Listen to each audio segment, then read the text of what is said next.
আজ রাত ২টায় বার্সা খেলবে অ্যাটলেটিকো মাদ্রিদের এগেইনস্টে। ম্যাচটা অত্যন্ত গুরুত্বপূর্ণ হতে যাচ্ছে দুই দলের জন্যই। বার্সার জন্য তো অবশ্যই, কারণ বার্সার খুব বেশি দরকার পয়েন্ট। এই মুহূর্তে যদি বার্সা পয়েন্ট বের করে নিতে না পারে, তাহলে অ্যাটলেটিকো মাদ্রিদের জন্য সেটা খুব বেশি লাভজনক বিষয় হবে, কারণ এরা খুব বেশি সুযোগের অপেক্ষায় আছে, যেটা বার্সাকে কোনোভাবেই মানে স্বস্তিতে রাখবে না। মানে এই সুযোগটা যদি তারা ধরতে পারে, তাহলে তারা মানে বার্সা থেকে অবশ্যই এগিয়ে যাবে।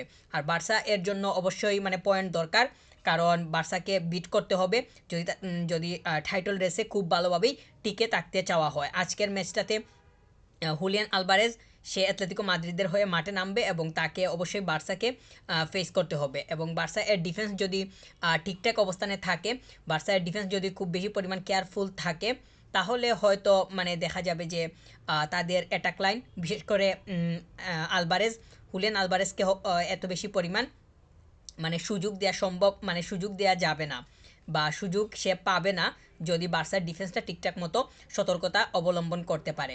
আর এটা খুব বেশি দরকার হবে, কারণ অ্যাটলেটিকো মাদ্রিদ তারা খুবই ধারালো অবস্থায় খেলতেছে।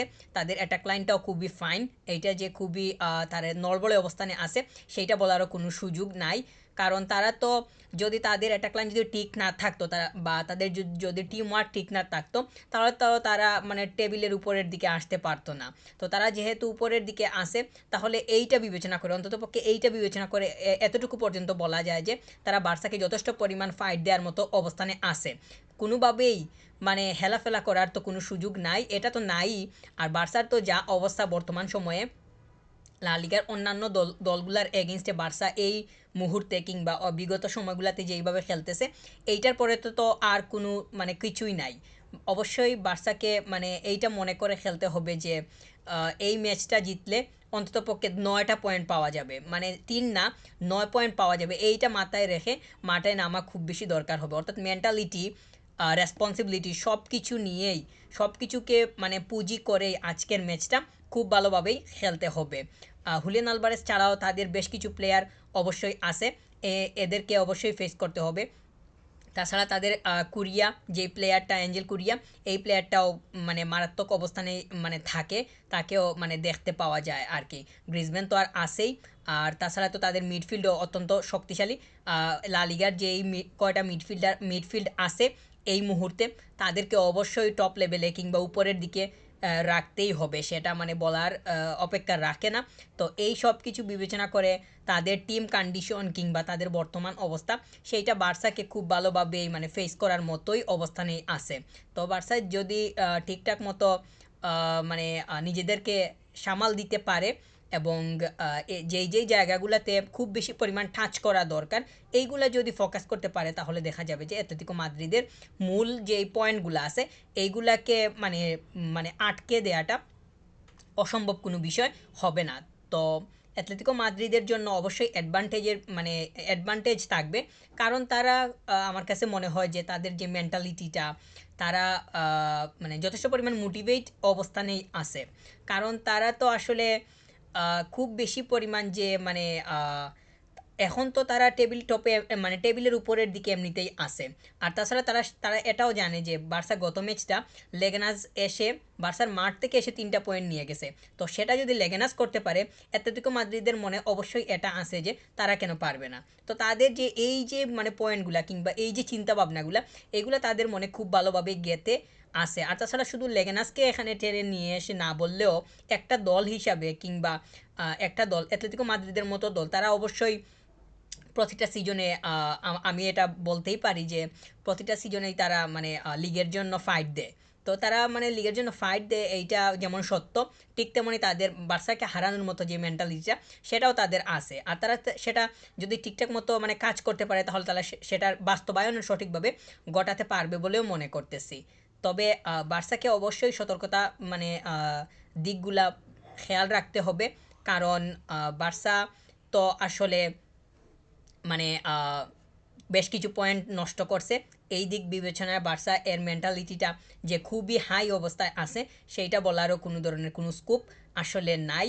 তবে সেইটাকে অবশ্যই উপরের দিকে কিভাবে নিয়ে যাওয়া যায়, এই জন্য অ্যাটলেটিকো মাদ্রিদের এগেনস্টে অন্তত পক্ষে ম্যাচটা জয় বের করে নেওয়াটা খুব বেশি পরিমাণ দরকার হবে। দিয়াগো সিমিওনে উনি যেই স্টাইলে খেলেন, তিনি দীর্ঘ একটা সময় থেকে এই দলটাকে কিংবা অ্যাটলেটিকো মাদ্রিদের সাথেই আছেন। অ্যাটলেটিকো মাদ্রিদের যেই ফিলসফি, সাইকোলজি সব কিছু সম্পর্কে ওনার ধারণা একদম পরিষ্কার। অতএব তিনি জানেন যে আসলে কোন লা লিগাতে কোন দলের এগেনস্টে কীভাবে খেলতে হবে, কারণ তিনি তো এই দলটা নিয়ে তো মানে বেশ কিছু বছর থেকেই কাজ করে করে আসতেছেন। তো ওনার যেই মানে অবস্থান ওইখানে, কিংবা ওনার যে আসলে স্যালারি, মানে সব কিছু বিবেচনায় উনি সব মানে ভালোই বুঝেন ওনার দলকে। উনি যেমন বুঝেন, ওই লিগটাকেও তিনি খুব ভালোভাবেই আয়ত্ত করতে পারেন বা পারছেন, এইটাও বলা যায়। তো বার্সার এগেনস্টে তিনি কীভাবে খেলবেন কিংবা অ্যাটলেটিকো মাদ্রিদ কীভাবে আসলে নামবে, এইটা আসলে দিয়াগো সিমিওনে খুব ভালোভাবেই জানেন। তো ওনার যখন টিম মানে তিনি যখন স্টার্টিং 11 প্রেফার করেন কিংবা ওনার টিম সিলেক্ট করেন, তখন ওনার অনেক ক্রিয়েটিভিটিও সেখানে দেখা যায়। অ্যাটলেটিকো মাদ্রিদের যখন হুলিয়ান আলভারেজ আসছে, সে তো নতুন আসলো, এসেই কিন্তু সে যথেষ্ট পরিমাণ যতটুকু সময় পাইতেছে কিংবা দিয়েগো সিমিওনে প্রেফার করতেছেন, ততটুকু সময়ের মধ্যে কিন্তু সে নিজেকে ওইভাবে উপস্থিত করার চেষ্টা করতেছে এবং ইতিমধ্যেই সে এই সিজনের জন্য একজন গুরুত্বপূর্ণ প্লেয়ার হয়ে উঠছে, সেইটা বলার অপেক্ষা রাখে না। তো সে যদি বার্সার এগেনস্টে স্টার্টিংয়ে খেলে, সেটা খেলবে কিনা তো সময় মতো দেখা যাবে। যদি খেলে এবং ওইখানে যদি ভালো করতে পারে, তাহলে দেখা যাবে যে পরবর্তী সময়গুলোতে গিয়ে কিংবা পরবর্তী তাদের যে আপকামিং ম্যাচ আছে, ওইখানে কয়েকটাতে হলেও তার যে সিটটা, সেইটা হয়তো বুকিং হয়ে যাইতেও পারে।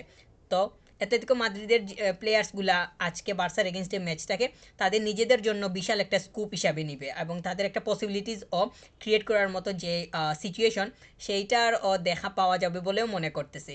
কারণ বার্সার এগেনস্টে যদি এই মুহূর্তে তারা পারফর্ম করতে পারে, বিশেষ করে হুলিয়ান আলভারেজকে হাইলাইট করতেছি, যেহেতু সে নতুন আসছে, সে যদি এখানে পারফর্ম করতে পারে, তাহলে দেখা যাবে যে সামনের দিকে ম্যাচগুলোতে গিয়ে তার তার যে প্লেস আছে, সেটা অটোমেটিক্যালি মানে কনফার্ম হয়ে যাওয়ার সম্ভাবনা তৈরি হইতে পারে।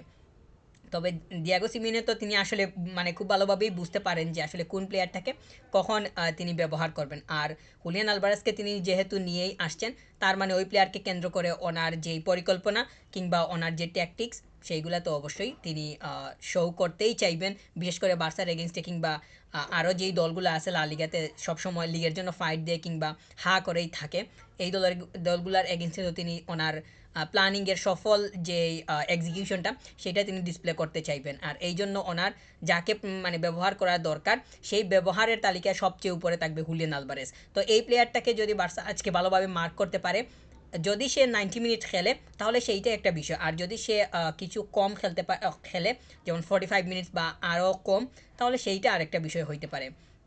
তবে এই প্লেয়ারটা যতটুকু সময় খেলুক না কেন, বার্সার জন্য সেটা সবসময় মানে আতঙ্কের একটা বিষয় হিসাবেই থাকবে বলে মনে করতেছি।